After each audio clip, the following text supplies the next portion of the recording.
for sure. And that you were making altars because altars alter awareness. That's their purpose.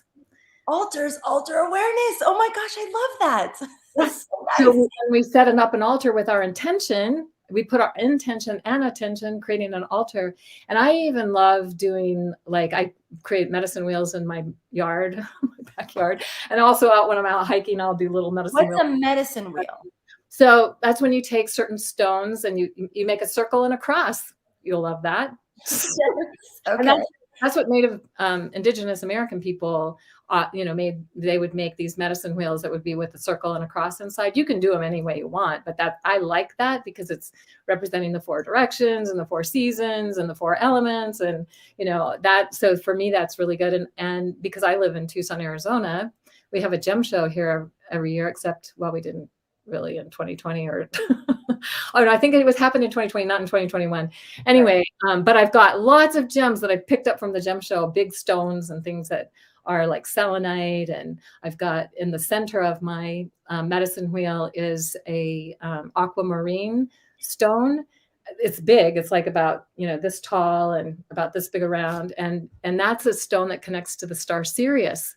Okay. So I'm like anchoring Sirius energy into my medicine wheel in the backyard that has, and I put also just different kinds of crystals and things within the wheel and lots of intentions. And then I just go and sit by it. And sometimes I'll rearrange it a little bit or add something to it or that kind of thing. But it's really an amazing thing. And knowing that I have it connected, above and below, the whole thing going on there. It's like an earth altar, you could call it as well.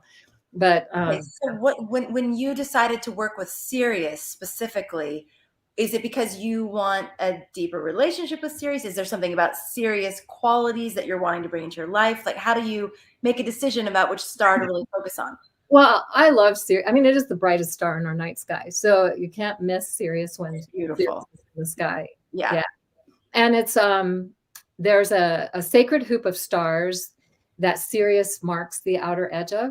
So Sirius, and then Rigel, the Pleiades, Capella, Castor and Pollux, Procyon, and Sirius. And that creates a circle in the sky. And the path of the planets, the plane of our solar system goes through that circle.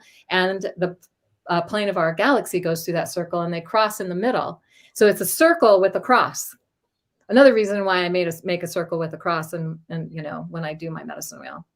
And Sirius is the brightest star in that sacred hoop of stars that the Native American people, especially the Lakota, the Dakota people, were very attuned to.